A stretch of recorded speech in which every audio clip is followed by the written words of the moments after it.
I'm Wendy Morato, and welcome to Cat Chat. I'm here with Debbie. Debbie Andry from Kitten Krazy. She is our shelter manager, and we're here in our kind of a new room. This is new. We have this. Wendy's vision, and I can't tell you how nice it is to have this little kitchenette. We have all these cabinets and kitchen. This is where we bring in our new cats. Yeah. We don't put them in there with the other cats because we don't know what this cat has. We don't want them to catch something or vice versa. We have to test them, all that. So we bring them into our intake room, or room 7. And Wendy worked on this, and we got a sink. Running water. Running water. Took a year. Cabinets, and everything is set up for medical. Everything that we need to do with medical, which I believe you will go through. Yeah. And I can't say how much I love it. I love it. Yay! It's we have beautiful. a few more things to do, but it takes us extra time because we're so busy. We're really running 2 businesses. They're very busy at all times. It takes a while to do projects, mainly because finances. Well, this and went really time. good, though. Just time, yeah. But I bought this at Habitat for Humanity, so we actually support each other a lot. I'm there a lot buying things from them. I'm also donating things to them that we no longer need or what have you, so we do a lot together. But I bought this over a year ago, and it's been sitting in the Quick Fix garage because, one, I didn't have anyone to install it at the time, and it just was one of those back burner projects, and it actually was going to be a build out over there, but we just simply do not have the money. And then I said, oh, Debbie needs it in this new room that we created. It's awesome. It's so necessary because if you're doing medical on the cats, if we're doing an intake on the cats, must have running water in this room. Instead of going back and forth, taking that chance of us tracking something over there. All she does is everything's ready, and Wendy can go boom. It's like an assembly line. We go boom, boom, boom. Less stress on the cats. Less stress on the cats. And less stress on we us. have everything here, everything we need. So it's great. Right. So I just want to say a thank you to my brother, my little brother, who's this big, right? Yeah, he's not little. he's a very good looking guy. Yeah. But he's my brother. Scott Buchwald, thank you so much, Scott. I love you so much.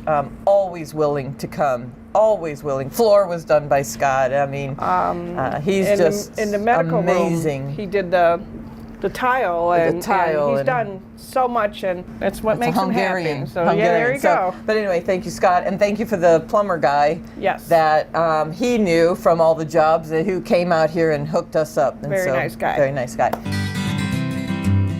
So today, what I wanted to do, because we're always sitting on the couch, but we haven't had any variety in a long time. We used to do a lot of variety. So we're back to a show that we did a couple years ago, which was to go through the process of how we do an intake. Right. And it's quite the process that we have refined down to a science. Like you said, it's the cats get a lot of care in a very little amount of time. So there's a form for everything, As it should be. And as it should be. There's a documentation process. We're a very professional organization. We may sit on the couch every other week and giggle and laugh. But we're very professional. I like to think that we exceed people's expectations when they come, and the paperwork is as it should be here and at Quick Fix. But we have a couple forms here, and the first one is, if you want to explain it to the folks. Okay, this is our relinquish form. So when someone calls up and I say, or someone else says, yes, we'll take your cat, I'm going to take your information. I take your name, your address, your phone number. I talk about the day that you can bring your cat in, and I try to get some cat information. I don't go in great detail, nothing against people, but I'll be one. Before I started here, I thought a tabby was just a tiger. So I just get a little bit of information, a little story about the cats. We do ask for a donation on a wild or outside cat, a previous owned cat. We ask for $25. And then we set up the appointment, which would be great if you guys, if you can't make it, call us. We have that quite often. I say okay. There's about 5 or 6 people who I've been told, I told no. And I could have easily said they could come in, because that's our main objective, is to find homes for these cats. So when they're not owned cats, what is the intake fee and is it mandatory? It is it's not mandatory, but we suggest maybe at least $10. Just to help offset Just the help cost. off costs. You got to realize that we're going to get the cat fixed. We're testing the cat. We're going to take care of that cat. So it might goes not home mean a lot. healthy. It's not a lot. $10 is very helpful. People also do bring food and dishes, or not dishes, bleach or something like that. That's greatly appreciated too. But on an owned cat, it's a required $25. Because if you already have the cat in your possession and you want us to take it in, our philosophy, our thinking is you're taking up a slot of a cat that's out there. It could get run over by a car. It could get, sick, whatever. It's in a more vulnerable situation. So we're going to ask, and the cat's yours. The cat is yours. So if you want us to take it in, it's there's a fee to that. We have this other form, and it's full of stuff. It looks like, oh my goodness. But we literally, with every cat, this is a form per cat, and we literally go over and mark everything about them and if they need vet care and what we're asking the vet to do next door at Quick Fix. Debbie then sets up an appointment. It's a very refined sheet of paper. I've been doing this for Kitten Krazy for 14 years. So I love this paper. You figure it out, and it's an evolutionary form. So we put the cat in here. We figure out, are they male or female? Are they already spayed or neutered? Are they declawed? Are they polydactyl with the extra paws? This paperwork, when it's done, it then goes to Wynn, who is the paperwork guru here. And enters everything. She enters it all in the computer. She enters it on a spreadsheet. And from that spreadsheet, we already know when that cat's going to get its next vaccine, its next flea treatment, everything, and all. If it's still here in a month, it's going to get one on this day. Right. And that day is we do it a month out. So on a Wednesday night, not only do we do all the new check-ins, but everybody that's here, and there's over 60 cats here. Yes. We look on our spreadsheet, and everybody gets a nail trim every week. Collar we check their collar, flea make treatment. sure they're not tightening up, because these cats are eating. And they may have come in thin, and as they eat, their necks grow, and that tightens those collars. We are always making sure that we can fit a finger in those collars, and that making sure that it's not allergic to those collars. A lot of work goes into these guys. We weigh them, make sure they're growing up, not down, because that's an indicator of a health risk.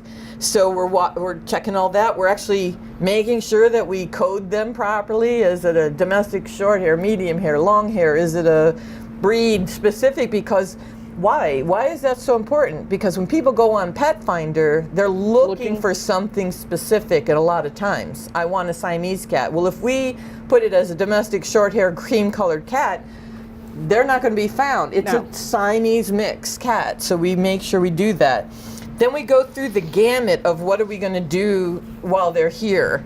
We're going to do their nails. We got everything out here, and lots of it sits out for the night that we do medical. So we do their nails. We have a test kit here, and that takes 10 minutes. Once we get the blood out, we mix it up, we put it on here. We know in 10 minutes if they have leukemia and AIDS. We test every single cat. Every single cat.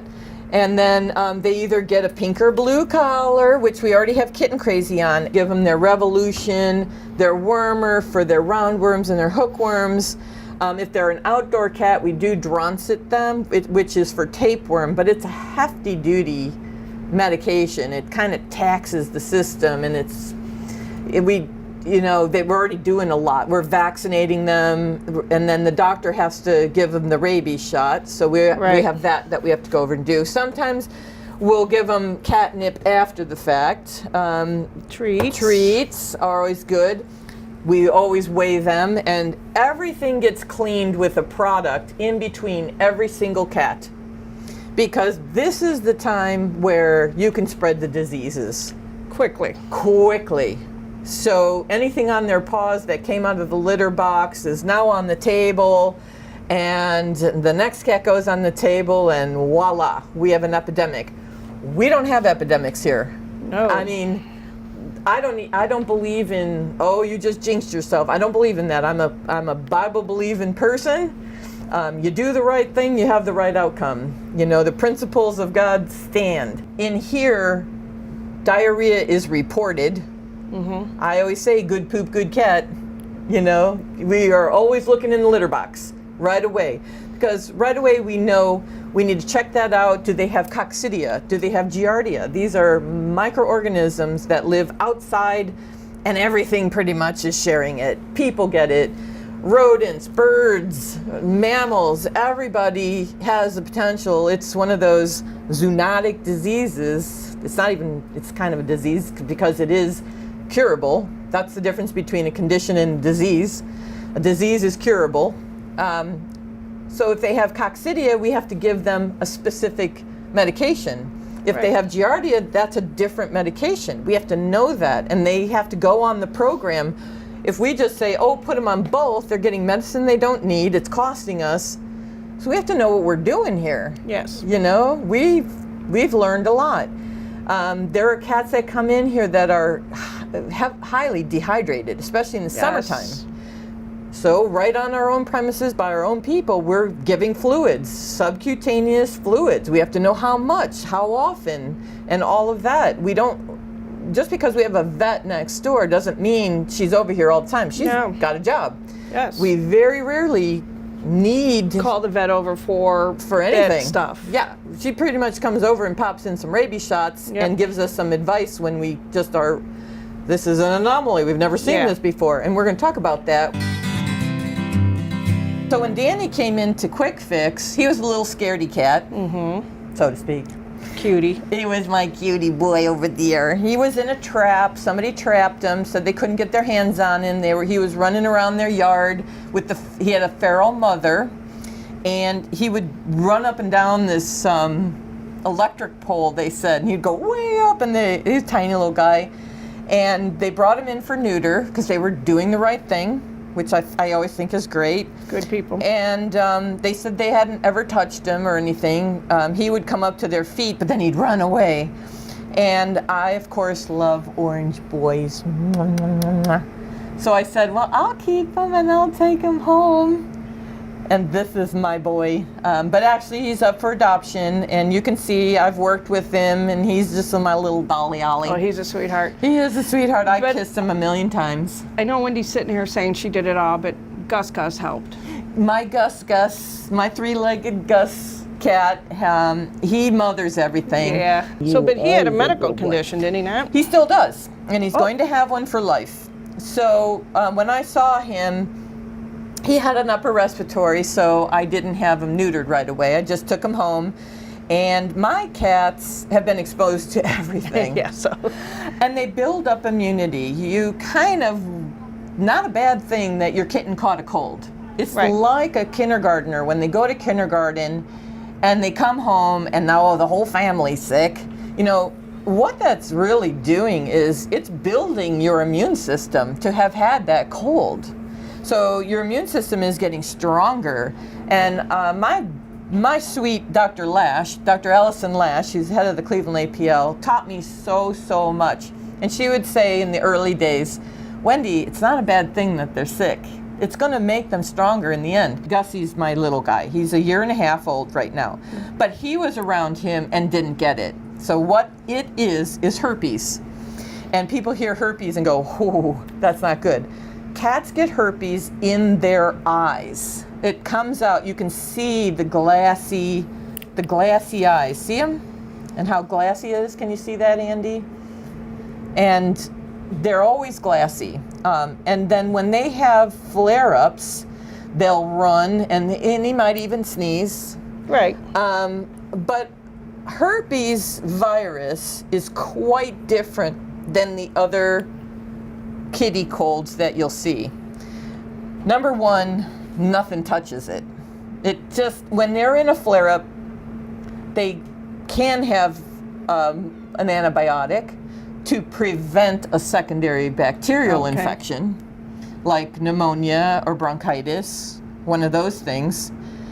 But it's not going to help the herpes virus. This is a virus. It's a virus. It's not bacteria. Antibiotics when that kill yeah. bacterial Yeah. infections, just like us. Yeah. So we take medicine to prevent the worst thing from happening and then let it run its course. Even our colds have to run their course. The virus has to run its course. And so, but this one hangs on. This is like a lifelong thing in the body that he will have, and stress will cause flare-ups. So when he gets adopted, he may have a flare-up when he goes to a new home, just because of the stress of going to a new home. Give it 2-3 days and it'll subside on its own. The bigger he gets, the less the flare-ups are, the stronger his body is, the less you'll see it. And he may always have this little glassy look in his eyes because he has herpes, but there's nothing to do about it. You can't put eye meds in his eyes every single day. Right. You can't give him an antibiotic every single day of his life. So right now, the best thing just to do is give him really healthy food and keep him in a stress-free environment as much as we can and let him grow up. So this is one of those conditions that we're looking for at new intake and catch and confine and quarantine and then treat and then spay neuter. And we will tell you when you adopt a cat. We don't keep anything back from you. There you go. That's the So- truth. It does not do you or the cat or us any good to hide a condition. If they've had ringworm, we're going to tell you they had ringworm. Right. They always go to my house or your barn. Yeah, my house too. And we let it just ride itself out. Ringworm will spontaneously heal in the cats. Anna came in and was pregnant. Newly pregnant. Not big time No, pregnant. newly pregnant. Yeah. But she was pregnant and a disaster. She was a mess. She was a disaster. And she came into Quick Fix and was dropped off for surgery. They wanted to get her spayed because she had kept on having kittens. And this outdoor cat. And when I say she was a disaster, she was filthy. Dirty. Her white was Stinks. brown, muddy, dirty, something. She had gotten into something, but she was not cleaning herself at all. And outdoor cats usually keep themselves pretty clean, even. You can always tell their fur gets this yellowy color, see, like that? And because they're always in the dirt or out, in the woods or what have you. But over time, that'll go white again when they're in the house. But that was nothing. She was disgusting. Stunk. Stunk really bad. She had a stank. She's stanky, huh, girly girl? But I still loved you. She's got a great personality. Yes, She loves her people. does. Yes, her does. And she came in the Quick Fix, and my sister works over there, Robin, and she's like, Wendy, you got to see this kitty. They said she was feral. People do that all the time because they want the $30 charge instead of the $50 or $60. And I said, okay, well, we both know, Robin, that she's not feral. And she's like, I know. And they said they didn't really want her, and do you want to keep her? I said, of course, let's keep her. I noticed right away that she had this mouth condition, which is called a rodent ulcer.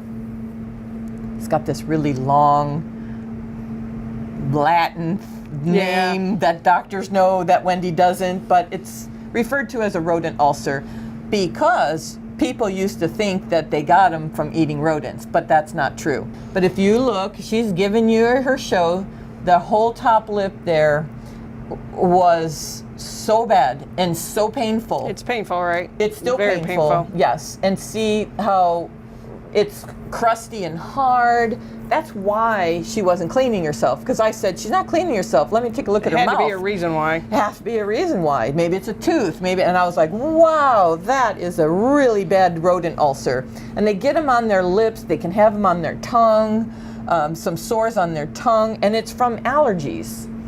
So this is the second cat this year that we've seen with a rodent ulcer. It's very rare. In my world, it's very rare. Don't really see them. That's 2 now.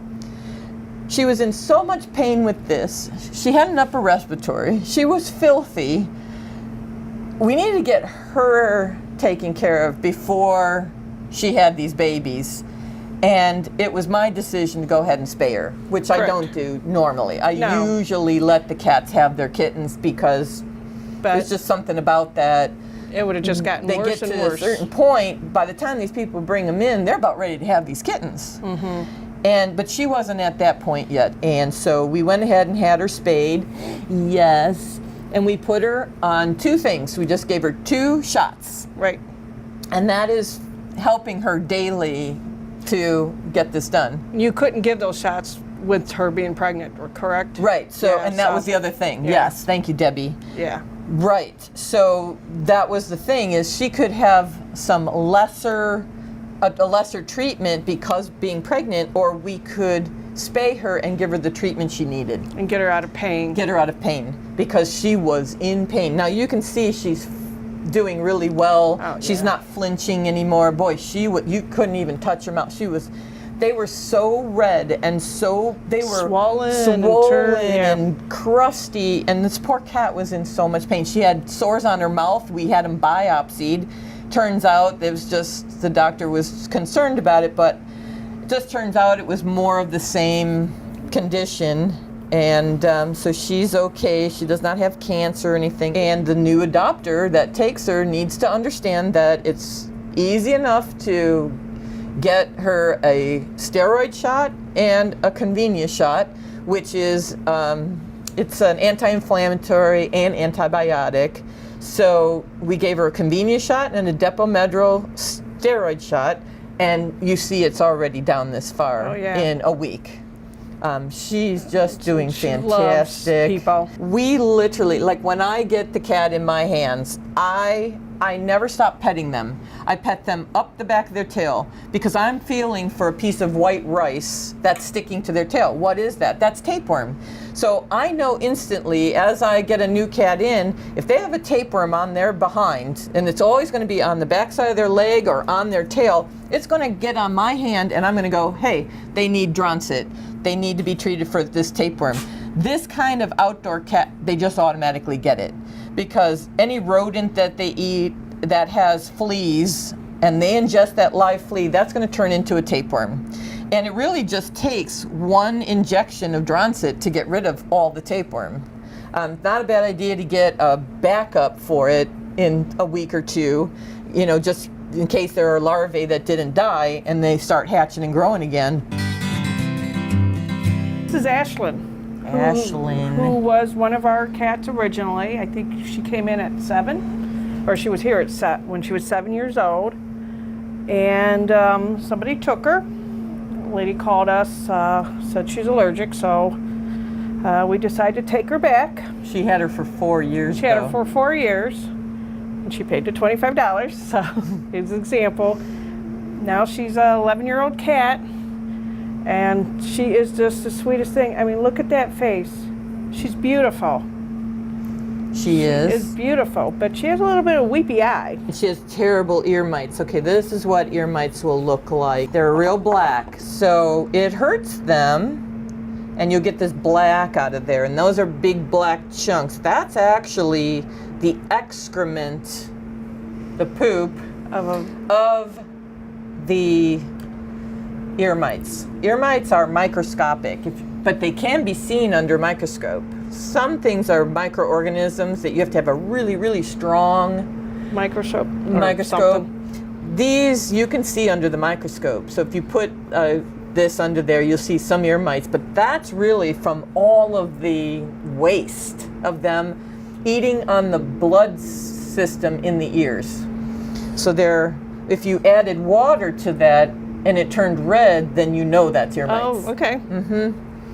So I know this ear hurts her, okay? And that's the one that has a little bit of a weepy eye, so it could be... Relative. And on an older cat, this is a great example of how bad ear mites are. I would far rather see fleas. I would far rather see feline lice, which we see a lot of in outside cats. I would far rather see pretty much anything than ear mites. Why? It's extremely painful. Second, it's so painful and it drops their immune system so much that they get upper respiratory. Anything. It's just hard on them, then they're always digging at their ears. It's uncomfortable, and then it becomes painful, like it is right now. So I'm just going to see if she'll let me. So I usually just flatten the ear like that a little bit. If I scruff, the problem with scruffing, that's this scruff, doesn't hurt them, keeps me safe.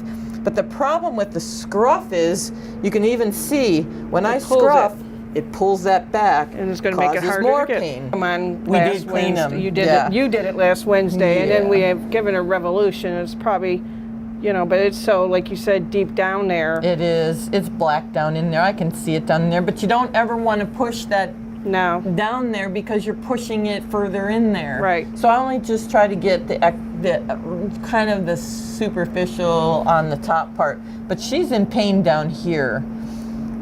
I know that feels a little better, doesn't it? I think she needs some dental work too. I mean, it's a whole. Oh yeah. The whole. Yeah, I already looked at her side. teeth. Yes. Yeah, we did determine. That's so, another thing Wendy does when we bring them in. We do look at their teeth too. Yeah, and she has one side that's really and it's bad. the same side. Yeah, and she is believe. getting a dental. Yes. In about 10 days, she has her dental scheduled with one of our vets, and that will make her feel a lot better, because teeth and ear problems are so painful. So painful. It's painful on humans. Yeah. And, Right. And we can understand why our mouth hurts, because we know we have a cavity. Cat doesn't know, and so it's just cranky. And these older cats, I know everybody wants kittens, but she's got a good, 8 to 10 years. Yeah. Well, at 11 and It could be going till she's 20. Yeah. But a kitten can go 5 years. We don't know. don't know. So don't not adopt because of her age. Yeah, she'd be a good couch sitter. Oh yeah. She'd be a good couch She's sitter. so beautiful. And we're getting these conditions under control. Yes. Sadly, she suffered with these conditions, and her owner did not take care of her. Did not Right. take her to the vet. Did not make sure that her ears were comfortable and her teeth are comfortable. Please take your pets to the vet. They're your responsibility. When you turn them into us, it becomes our financial responsibility. Right. And this cat we will never recover from the cost of what we're going to put into this cat to get her healthy enough to go to her next home. Right. This is what it's really like on the other side of the couch. Yes. Yeah, on the other side of the couch is fun. We get to show you the cats in all their health and beauty, but really what we're taking in most of the time needs our love, our care, our finances, are drained from people not taking care of them. Cats. Constantly. We never ask, like, how often do we ask for money? All the time. No. We No. really don't put it don't. out there, but if you have a heart to help us out, this is where it goes. Oh yeah. This is where it goes. These guys. And so when you have the spaghetti no balls dinner, or Joe Cleon sells his pictures, it's going towards so much. It's all going to take care of these cats. we have lots of people to thank. There are a lot of people in your community that are doing great things. Yes. So we're going to leave on a purr, because there are a lot of people doing great things out there and bringing these animals in, and we have seen a significant decrease in the number of animal intakes and pregnant female cats in this area in the last 6 years since Quick Fix has been open. And it's not because we're going out there and getting them, it's because you're bringing them to us. Good people. Good people. Fantastic. So thank you, and keep up the good work. Thank you. And that's it.